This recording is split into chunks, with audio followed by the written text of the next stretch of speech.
Todas as civilizações, religiões e raças de nosso passado antigo sabiam que a Terra era plana, com uma cúpula semelhante a uma barreira acima de nós. Suas representações provam isso. Até 500 anos atrás, as pessoas acreditavam que éramos o centro do universo. A Igreja Católica Romana e uma equipe de cientistas e astrônomos jesuítas fizeram grandes esforços para mudar essa crença. Ao fazê-lo, eles acreditavam que poderiam tirar muitas almas das verdades bíblicas. Os maçons reforçaram o engano e estiveram envolvidos desde o início da NASA. Esses grupos detêm todo o poder e segredos deste mundo. Seu motivo? Para enganar, para manipular, para controlar. Mais importante ainda, esconder a prova de criação e seu Criador. Não esqueça, eles dirão qualquer coisa para fazer você acreditar que vivemos em um sistema heliocêntrico, um sistema originário do culto pagão ao Sol, com planetas com nomes de dietas pagãs e uma nave espacial com o nome de Apolo-Ion, também conhecido como Nimrod, o Deus Sol. Nunca foi do interesse deles que nós soubéssemos a verdade. E porque não sabemos a verdade, permanecemos ignorantes sobre o que está bem diante de nossos rostos. Semiramis exigiu adoração tanto para o marido Nimrod e seu filho Tammuz, quanto para si mesma. Ela alegou que seu filho era tanto Deus Pai e Deus Filho. Ela se anunciou rainha do céu e proclamou que seu marido e ela eram ambos Deus e deusa, que deveriam ser adorados como tal. Ela também alegou que seu espírito era a lua, e quando da sua morte, ela iria morar na lua, mesmo quando Nimrod já estava no sol. Como a igreja de Satanás cresceu, Semiramis começou a tornar este culto religioso mais discreto. Os seguidores tinham que fazer juramentos secretos e, portanto, a origem das sociedades secretas. Semiramis foi capaz de controlar e exercer o senhorio sobre seus seguidores, fazendo-os confessar seus pecados ao sacerdote. Isto começou por ela afirmar que ela e seu padre eram os únicos que entendiam os mistérios de Deus e somente através deles eles poderiam alcançar Deus. Sua dedicação e medo desse cruel sistema religioso falso levou-os a cumprir. Sacerdotes de Satã são os mestres do engano. Eles estavam profundamente no oculto, magia e ilusão. A idolatria começou na igreja com estátuas e imagens representando a religião falsa. Semiramis era adorada como a rainha do céu, Astarte, e seu símbolo era a lua, enquanto seu marido era chamado de Baal, o Deus Sol. A cidade de Babilônia foi a sede da adoração de Satanás, até a sua queda para os medos e os persas em 539 a.C. Nessa época, os sacerdotes pagãos babilônicos deixaram a Babilônia e foram para Alexandria e Pérgamo. A maioria dos sacerdotes pagãos da Babilônia foi para Pérgamo, mais do que Alexandria. Então, por muitos séculos após a queda da Babilônia, Pérgamo tornou-se a nova sede de Satanás. Por volta de 129 a.C., surgiu a oportunidade de partirem de Pérgamo e ir a Roma. E assim, Roma se tornou a sede final de Satanás, onde ele montou sua igreja e, portanto, a adoração ao sol, praticada no domingo, prevaleceu em Alexandria e Roma no tempo de Cristo. Neste ponto, a adoração de Baal pegou rapidamente e se espalhou por muitas partes do mundo. No Egito, Nimrod e Semiramis ficaram conhecidos como Osíris ou Horus, deus do sol, e Ísis. na Fenícia, Tamos e Asterate, em Roma, Vênus e Cupido, Grécia, Afrodite e Eros, na China, Mãe Xingmu e seu filho. Como a estação fria começava a cada ano, eles acreditavam que o Deus Sol os estava deixando. Em 25 de dezembro, o Sol parece retornar, então eles chamaram este dia o nascimento do Sol. Tamos era adorado como o Filho do Sol. A primeira letra do seu nome tornou-se o símbolo da adoração do Sol. Sacrifícios humanos para o Deus Sol foram oferecidos nesta carta inicial feita de madeira, conhecida como a cruz T, e este T para Tamos é também a verdadeira origem dos católicos que se cruzam. Satanás trabalhou muitos anos antes da concepção e nascimento do verdadeiro Messias para falsificar, através do culto do Sol, sua concepção milagrosa e nascimento. Satanás conseguiu muitas vezes levar o povo de Deus ao pecado e à adoração pagã ao Sol. Jesus foi crucificado e ressuscitou na primavera do ano, perto da época do Festival da Lua. O diabo estava trabalhando mais uma vez para trazer a ideia de ter uma celebração ao mesmo tempo que os pagãos, mas chamando-a em honra da ressurreição. Em relação à adoração da deusa da lua Semiramis, a chamada Rainha do Céu. Os bolos para a Rainha do Céu eram redondos e neles foi cortada uma cruz em homenagem ao Deus Sol. E eles foram oferecidos para a Rainha do Céu e hoje nós os chamamos de bolos quentes. Os 40 dias de choro por Tamos tornou-se a Quaresma e no final da Quaresma chegou o domingo de Páscoa. O profeta Ezequiel recebeu abominações ainda maiores. Esta deusa Estar, Páscoa, passou a ser conhecida como a deusa da primavera, como na nova vida, ou como a história registra, a deusa da reprodução. Os pagãos iam para algum lado da montanha no domingo de manhã e adoravam essa deusa, como o sol estava nascendo no leste. Eles se entregaram à imoralidade e à indecência de toda a descrição. Os ovos e coelhos foram usados como símbolos de fertilidade e germinação e, portanto, vida nova. Tudo entrou na igreja aos poucos e foi abençoado pela Igreja Católica e dado ao mundo. E algumas pessoas se perguntam por que Deus chama a Igreja Católica de Babilônia. Na construção da Torre de Babel, todas as nações começaram a se rebelar contra Deus. Começou em Babilônia, no plano de Shinar, junto ao rio Eufrates, muitas gerações depois do grande dilúvio. Este foi o começo da igreja de Satanás e o nascimento do paganismo. Na época, a humanidade havia multiplicado e falado significativamente uma língua. Cush, o neto de Noé e filho de Ham, criaram um plano com seu filho Nimrod para criar uma falsa religião para governar o mundo. Eles tinham um plano para influenciar os corações e corromper as mentes da humanidade com um sistema mundial único. O uso de Nimrod por Satanás foi uma tentativa deliberada de desafiar Deus e sua autoridade. No entanto, Deus desceu e confundiu a língua em muitas línguas, de modo que não conseguiam mais entender a fala alheia. Isso impediu a humanidade de continuar a construção da torre e fez com que eles se dispersassem em diferentes regiões do mundo.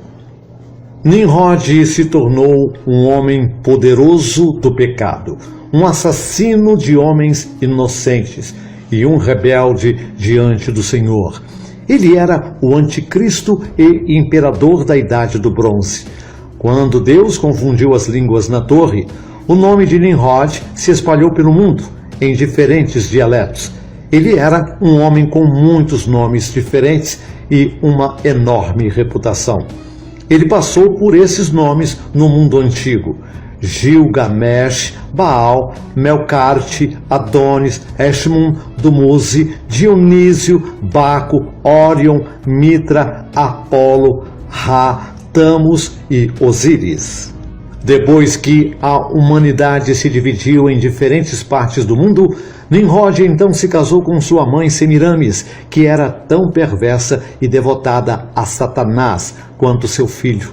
Incesto foi usado para unir este novo sistema religioso falso, tornando-os o primeiro rei e rainha desafiados.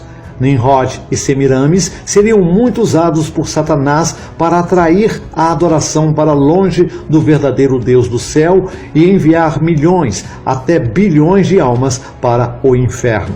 Esse falso sistema teve seu plano de sacrifício, assim como Deus tinha um plano para sacrificar.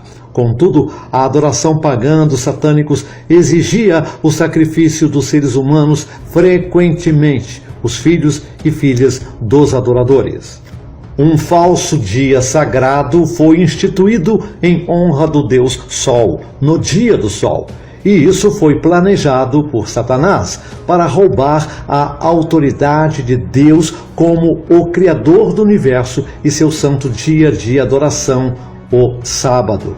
O sacrifício de bebês para Satanás era prática comum, até que Shem, um dos filhos de Noé, matou Nimrod e o cortou em pedaços pequenos como um exemplo para os outros não cometerem tais pecados e práticas religiosas más. Shem era um homem piedoso e foi através de sua linhagem que o Messias viria. A Torre de Babel era, na verdade, a adoração de Satanás, na forma de fogo, o sol e a serpente. No entanto, a adoração de Satanás não podia ser feita abertamente por causa dos muitos que ainda acreditavam no verdadeiro Deus de Noé. Então, uma religião misteriosa desenvolveu-se onde Satanás podia ser adorado em segredo. Semiramis elaborou um plano onde ela poderia reviver com sucesso a religião pagã de Nimrod. Não muito depois da morte de Nimrod, Semiramis ficou grávida. Ela alegou que quando Nimrod morreu, seu espírito subiu para o sol, que se tornou um símbolo dele. Ela também disse que um raio do sol tinha chegado e a engravidou com uma criança que ela acreditava ser Nimrod, voltando como uma reencarnação do Deus Sol. Semiramis nomeou a criança Tamus, que então se tornou atriz em uma doutrina da Trindade. É também por isso que muitas pessoas acreditam que a história de Jesus pode não ser autêntica. Tudo por causa do equívoco que existem entre muitas histórias com semelhanças com a morte e ressurreição de Jesus, quando na realidade eram apenas dois homens, Nimrod e Jesus. Apolo e Hélios. Quem é Hélios? Criança através do incesto entre irmãos de Hipérion, deus do sol e da luz, irmão da deusa da lua. Possui um olho que tudo vê. Segundo a mitologia grega, Hélios foi um dos titãs, filho de Hipérion e Teia. Ele era a personificação do sol, e suas irmãs eram as deusas Selene, a lua, e Eos, a Dawn. Ele dirigia a carruagem do sol no céu diariamente, como foi puxado por cavalos chamado Piróis, Aeos, Aeton e Phlegon. Quem é Apolo? Criança por incesto do deus Sol, céu da luz, Zeus, deus da luz, irmão da deusa da lua, possui o olho que tudo vê. Hélios e Hipérion é um e o mesmo. Após a perda de seus dois filhos, Atum envia uma luz radiante que tudo vê para brilhar sobre as águas e localizá-los, chamados olho de Ra. O principal centro de culto de Ra foi Luno, lugar dos pilares, e nomeado no texto da pirâmide Casa de Ra, e nos textos hebraicos On. Esse antigo centro de culto egípcio foi renomeado Heliópolis pelos gregos em reconhecimento ao fato de que o deus do sol Ra era Hélios e seu espírito residia ali. Apolo, o sol. Então, se Apolo não é, obviamente, Hélios, então por que ele foi identificado como Hélios no período helenístico e em Roma? Este era o sol que tudo vê, renascido através de Apolo como nova luz? Como Pai, como Sol. Vemos agora um padrão de florescente iluminação manifestando-se através de uma série de mitologias: Sol, Pai, Filho. Será que Apolo continua este tema de passagem da tocha Pai, Filho? Pai da ordem caótica. À medida que seguimos esse rastro obscuro de adoradores do sol, encontramos um mestre órfico, chamado como o primeiro grande matemático, considerado pelos maçons como o primeiro maçom simbólico, avô da filosofia ocidental, pai do heliocentrismo. O que é orfismo? Inclui caracterizar as almas humanas como divinas e imortais, mas condenadas a viver por um período em um círculo doloroso de vidas corporais sucessivas através da metempsicose ou da transmigração de almas. Ela prescreveu um modo de vida ascético que, juntamente com ritos de iniciação secretos, deveria garantir não apenas a eventual liberação do ciclo doloroso, mas também a comunhão com Deus. Acreditava-se ser fundamentada em escritos sagrados sobre a origem de deuses e humanos, e mais tarde influenciaria fortemente o mitraísmo romano. Pitágoras e orfismo. Pitágoras, reverentemente conhecido em toda a maçonaria como o primeiro franco-maçom, ensinou como o principal dogma de sua filosofia o sistema da metempsicose ou a transmigração das almas. Ele ensinou o poder místico dos números e grande parte do simbolismo sobre o assunto que os maçons passam agora é derivado do que lhes foi deixado pelos seus discípulos, pois de seus próprios escritos não há nada existente. Os órficos eram uma seita ascética. O vinho para eles era apenas um símbolo, como mais tarde no sacramento cristal. A intoxicação que eles buscavam era a de entusiasmo, de união com o Deus. Eles acreditavam, assim, adquirir conhecimento místico que não podia ser obtido por meios comuns. Esse elemento místico entrou na filosofia grega com Pitágoras, que era um reformador do orfismo, já que Orfeu era um reformador da religião de Dionísio. De Pitágoras, os elementos órficos entraram na filosofia de Platão, e de Platão na filosofia mais recente, que foi em qualquer grau religioso. Platão escreve que as ideias pitagóricas eram ensinadas em associação com os mistérios órficos. Costuma-se falar de crenças órfico-pitagóricas, sem distinguir as duas. Heródoto escreve que as tradições órficas e ou báquicas são de fato pitagóricas e tão egípcias. Copérnico.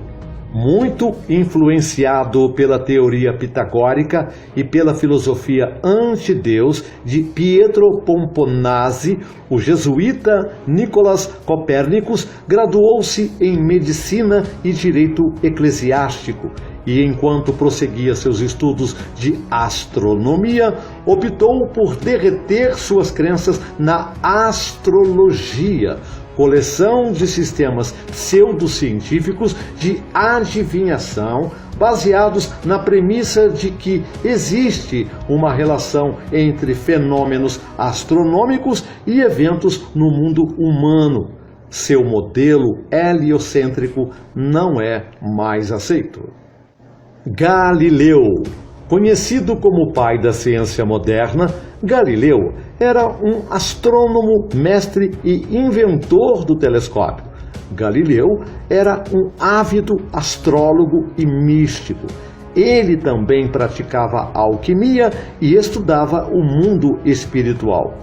Ele foi citado dizendo que os astrólogos eram todos apaixonados.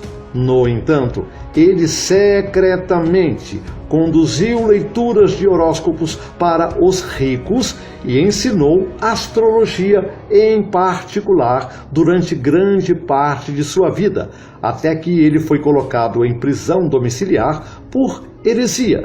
Nos deu a fantasia da Terra girando. Kepler. Embora Kepler, cujo sistema heliocêntrico foi o que veio a ser aceito, rejeitou a astrologia do horóscopo tradicional como era praticado em seu próprio tempo. Ele acreditava profundamente na influência celestial e escreveu extensivamente sobre suas próprias tentativas de criar uma astrologia reformada. Ele próprio proclamou regularmente comungar com as forças demoníacas no lado escuro da lua. Sua confidente e mãe foi condenada por mais de 40 acusações de feitiçaria. Newton. Newton tem que ser o pai da física moderna.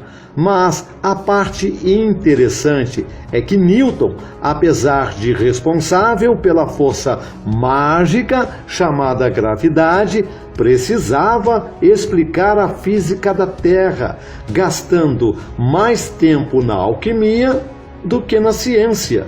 Acredita-se que a alquimia era, na verdade, seu foco principal. Vamos voltar ao Egito. Parece que continuamos a encontrar o caminho de volta a esta religião egípcia e ao sol original, adorando o culto babilônico. Escuro certo. De acordo com Porfírio, Pitágoras foi admitido no templo egípcio em Dióspolis. Foi aceito e obteve um sacerdócio depois de completar os rituais necessários para a admissão. Ele continuou aprendendo este conhecimento e magia oculta por 22 anos. Se isso não é culto ao sol original o suficiente.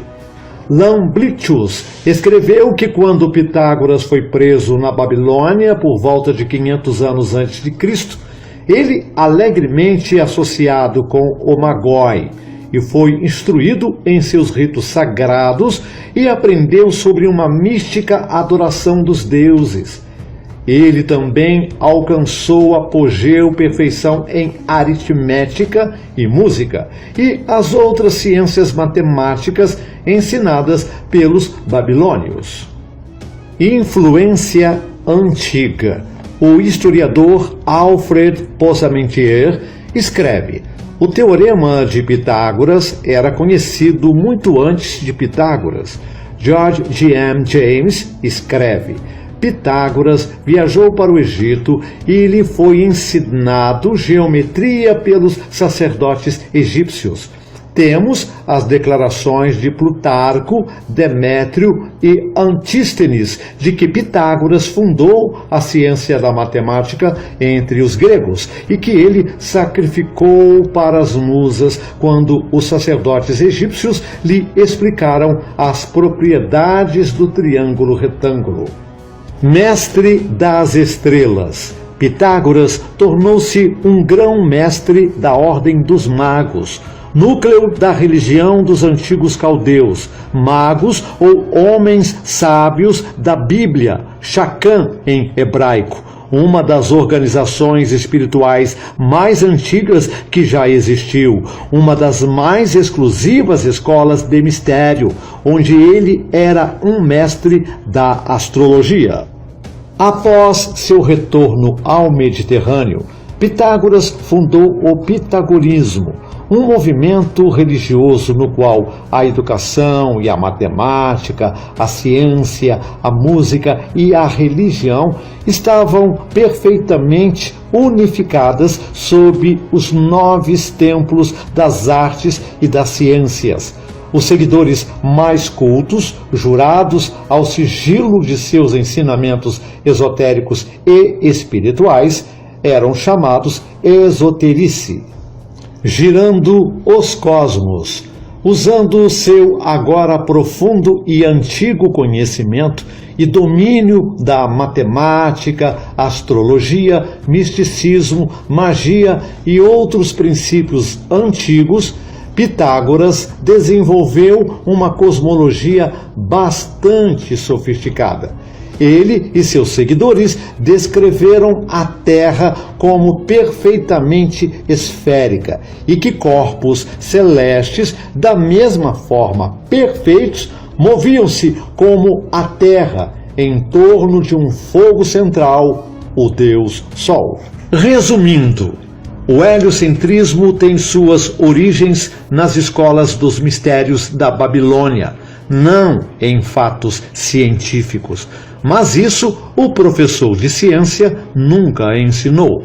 Por causa disso, o ateu pensa que crer em ficções espaciais e acreditar que a Terra gira ao redor do Sol é a alternativa lógica e científica para negar a Bíblia e tudo o que contrarie a sua fé, nunca aprendendo que todos os cientistas responsáveis pelas teorias heliocentristas eram crentes em Deus, mas trabalhavam em função do adversário para colocá-lo no centro da criação.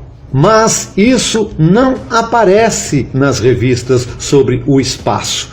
Então, o crente no globo se acha o intelectual, ultra mega master blaster, refutador e mestre de crentelhos alienados, nunca se dando conta que apenas trocou uma religião por outra.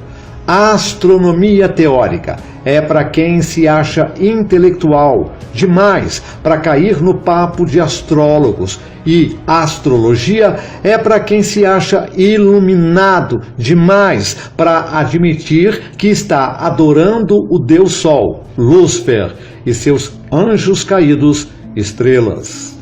Pessoas confundem os dois porque a diferença é tão minúscula que no final das contas nem faz diferença. É charlatanismo de qualquer forma.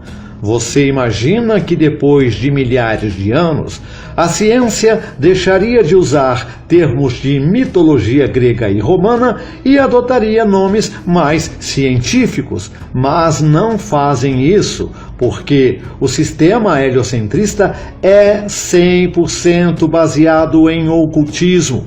Então, não teria lógica dar um nome científico para um corpo astral que realmente acreditam que é um Deus. O modelo heliocêntrico é uma forma de adoração pagã ao Sol. A Terra, bola giratória no vasto universo, é a base satânica da teoria do Big Bang. Tudo aconteceu por acaso e não há Deus. Evolução. Você evoluiu da sopa primordial e dos macacos e não há Deus. Ateísmo e religiões pagãs, tudo baseado em torno da adoração ao Sol. É tudo uma construção do ocultismo e é sua própria religião. Não há prova científica real de que estamos girando em uma bola ao redor do Sol. Na verdade, tudo o que observamos aponta para o oposto. O modelo heliocêntrico é uma decepção do diabo e do oculto para fazer com que os homens adorem a criação e esqueçam de seu Criador. A Terra está comprovadamente estacionária e não se move. O fracasso de Harry provou que era o céu se movendo, não a Terra. Nós estamos estacionados em um plano colocado em pilares sobre uma base firme, exatamente como a Bíblia descreve, com o Sol e a Lua fixados no firmamento. Gênesis 1:16. Até mesmo Edwin Hubble admitiu que tudo o que ele observou apontava para uma Terra geocêntrica, com tudo girando ao nosso redor. Mas ele era um maçom e rejeitou a verdade observável por uma teoria falsa de um universo do Big Bang em constante expansão. Mas não há suporte para isso. Deus nos advertiu sobre Satanás e seu plano de exaltar mais alto do que o trono de Deus. Satanás sabia o tempo todo que a idolatria é um pecado e uma mancha para nossa própria salvação. Independentemente dos mandamentos de Deus, Satanás assumiu a tarefa de enganar o mundo. Ele sabe que seu tempo é curto e o lago de fogo espera por ele e seus seguidores. Satanás mentiu no jardim do Éden para Eva, proclamando que se ela fizesse o que ele disse, ela seria como Deus na terra. Satanás até tentou iludir Jesus no deserto, mas falhou. Através dos séculos, Satanás enganou muitos, dando a homens e mulheres esse status piedoso, mas a prosperidade não vem através de coisas materiais. O que vemos hoje que cresceu significativamente: glorificação de si mesmo, divindade, autoadoração. Este movimento espiritual da nova era para trabalhar nossos egos individuais, fazendo-nos acreditar que somos deuses e não pecadores. Satanás sabe como se infiltrar em nossas mentes, nos dizendo exatamente o que queremos ouvir. Que melhor maneira, então, nos derrotar através do sistema corrompido, desconsiderando as escrituras através da pseudociência e espalhando esse conhecimento antigo recém-descoberto em um momento tão crucial. Agora, a comunidade da nova era, vendo como o globo não pode mais lutar para salvar a si mesmo, quer sequestrar nossas verdades sobre nosso mundo verdadeiro e gerar suas próprias verdades. A filosofia da nova era baseou-se na teoria do universo heliocêntrico, o engano da nova era, e tem sempre a ver com antigos deuses alienígenas visitando nosso planeta e semeando a humanidade. Se as verdades da Terra plana são reconhecidas pelo mundo, isso implica um Criador, que então traz as pessoas de volta a Deus e à sua palavra.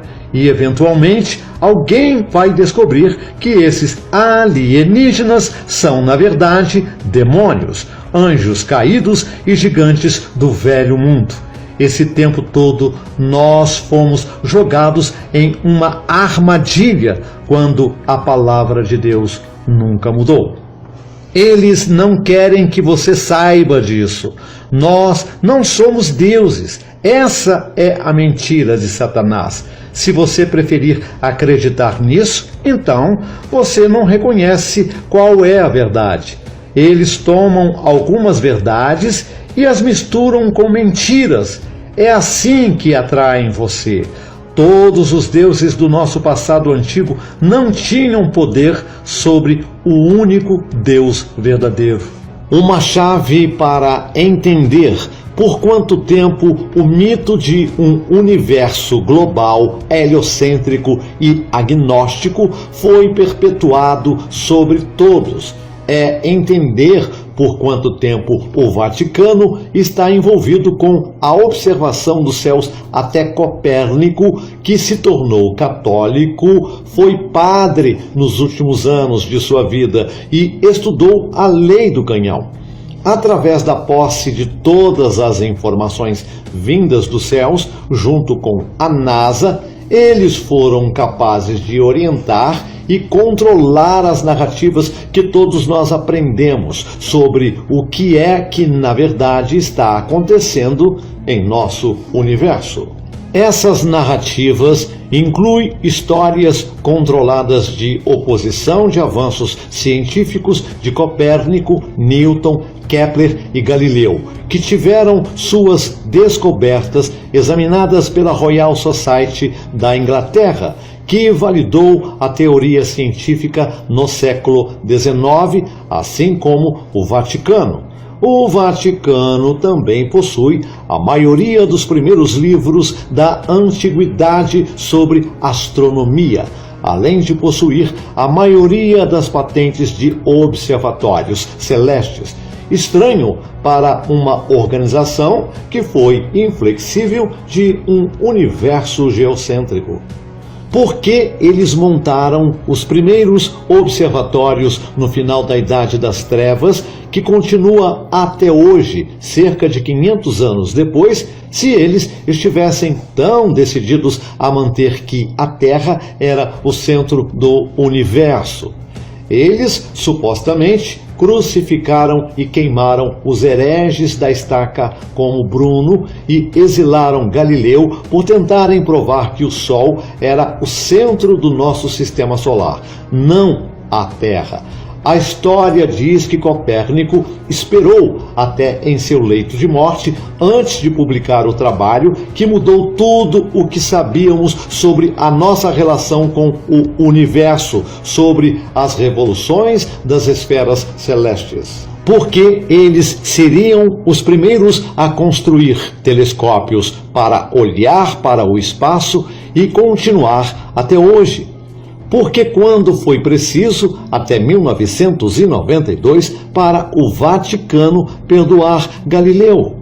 A grande mentira de 500 anos pode ser facilmente entendida pelo fato de que o Vaticano, a Royal Society de Londres e a NASA nazista alemã controlaram todas as informações do espaço sobre o nosso lugar no universo e todas as histórias relacionadas até o dia de hoje. Todas as fotos e histórias do espaço vêm da NASA, mas pouco se escuta dos observatórios do Vaticano a respeito de suas conclusões sobre que seus telescópios mais sofisticados estão descobrindo. Já se perguntaram por quê? A única resposta é que o elenco central e o planejamento querem isso.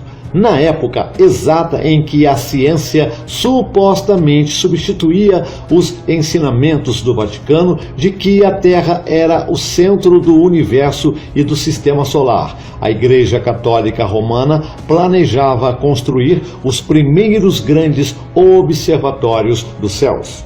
Quase na mesma hora exata, em 1609, Galileu Galilei construiu seu primeiro telescópio, aprendendo a moer seu próprio vidro para fazer seu espectador de estrelas. A Igreja detinha a maior parte do conhecimento em livros que haviam sido manuscritos pelos sacerdotes até então. E isto foi seguido pela construção da publicação de livros dirigida pelo Vaticano. De fato, a maioria das primeiras editoras de livros estava em Roma e nos arredores durante os primeiros 100 anos em que os livros se tornaram disponíveis para as massas. Embora a imprensa em 1450 na Alemanha, a Bíblia de Gutenberg foi escrita em latim. Eles controlavam o conteúdo da informação. Os cientistas da astronomia eram controlados pelo Vaticano, como evidenciado por Copérnico, se tornando um padre católico romano em seus últimos dias, e pela Royal Society de Londres, de propriedade da coroa da Inglaterra. Não foi até 1822 a Congregação do Santo Ofício removeu a proibição da publicação de livros tratando do movimento da Terra de acordo com a astronomia moderna, e o Papa Pio VII ratificou a decisão. Antes de perdoar Galileu, em 1992, o Vaticano, em 1979, montou um grupo de estudo para Galileu. Assim, parece que, embora o Vaticano tenha mantido a maior parte do conhecimento do espaço por mais de 3 séculos, com todos os seus observatórios, eles estão apenas na era moderna, começando a examinar os ensinamentos daqueles cientistas que mudaram o curso da história e refutaram seu estudo. O Vaticano estabeleceu um dos primeiros observatórios no século XVI e continuou até hoje, com a recente construção do seu mais novo observatório chamado Lúcifer ou Lucy, dependendo do que você lê. Lúcifer, que significa utilitário de infravermelho, próximo de telescópio binocular grande, com câmera e unidade de campo integral para pesquisa extragaláctica. É um instrumento refrigerado ligado a um telescópio no Arizona. E sim, é nomeado para o diabo, cujo nome em si significa estrela da manhã, e que acontece ao lado do Observatório do Vaticano no Monte Graham, em Tucson. O Vaticano tem colaborações com todas as principais instituições de astronomia, então coordenar como a informação é divulgada é bem coordenado. O Vaticano trabalha de mãos dadas com a NASA e as principais universidades. Esse link é crucial para entender como 500 anos de uma mentira maciça podem ser perpetuados através do Vaticano, da maçonaria e da NASA. Guardiões do conhecimento da astronomia heliocêntrica, o Vaticano. Professores para os novos astrônomos, o Vaticano. O observatório é um dos mais antigos institutos astronômicos do mundo. O interesse papal na astronomia pode ser atribuído ao Papa Gregório XIII, que construiu a Torre dos Ventos no Vaticano em 1578 e, mais tarde, convidou astrônomos e matemáticos jesuítas para estudar os dados científicos e as implicações envolvidas na reforma do calendário que ocorreu em 1582. A partir desse momento, e com algum grau de continuidade, a Santa Sé manifestou interesse e apoio à pesquisa astronômica. Essas antigas tradições do observatório atingiram seu clímax em meados do século XIX, com pesquisas realizadas no Colégio Romano pelo famoso padre jesuíta Ângelo Secchi, o primeiro a classificar estrelas de acordo com seus espectros. Várias ordens religiosas contribuíram com o pessoal e diretores para o observatório, incluindo barnabitas, oratorianos, agostinianos e jesuítas. Por pouco mais de 4 décadas, pesquisas astronômicas foram realizadas, incluindo um proeminente programa internacional para mapear todo o céu. A maneira mais fácil de ver se a teoria do globo é falsa não é necessariamente atacar as fórmulas ou a física dele, mas entender o fundamento do assunto que eles estão usando para formar essas teorias e decidir se a explicação da teoria realmente se aplica ao conteúdo original. basicamente só porque há uma imagem do globo e uma fórmula da física. Isso não significa que a imagem é real, o que torna a fórmula não requerente. Em outras palavras, uma imagem da NASA, alguns temas discutíveis e algumas coisas inexplicadas não devem ser suficientes para concluir tal teoria como fato. Só porque eles mostram a você um globo e uma fórmula que afirma ser uma possibilidade, não significa que a fundação é factual, o que pode tornar a física envolvida muito precisa, mas não realista para a sustentar em alguma situação. Então, honestamente, entrar nos tecnicismos tanto quanto da física, entre outros, a fim de debater o tópico da Terra globo versus Terra plana é redundante, pelo menos para começar. Comece com a fundação das coisas. A fundação e as origens do heliocentrismo já foram expostas também. E a menos que você seja um pagão, politeísta ou adorador do Sol, não vejo como você poderia seguir essa triste desculpa de uma teoria científica. Se você apoia a teoria de um globo girando em torno do Sol, eu recomendo que você entenda as origens do heliocentrismo e, claro, as origens dos nossos queridos amigos, a NASA.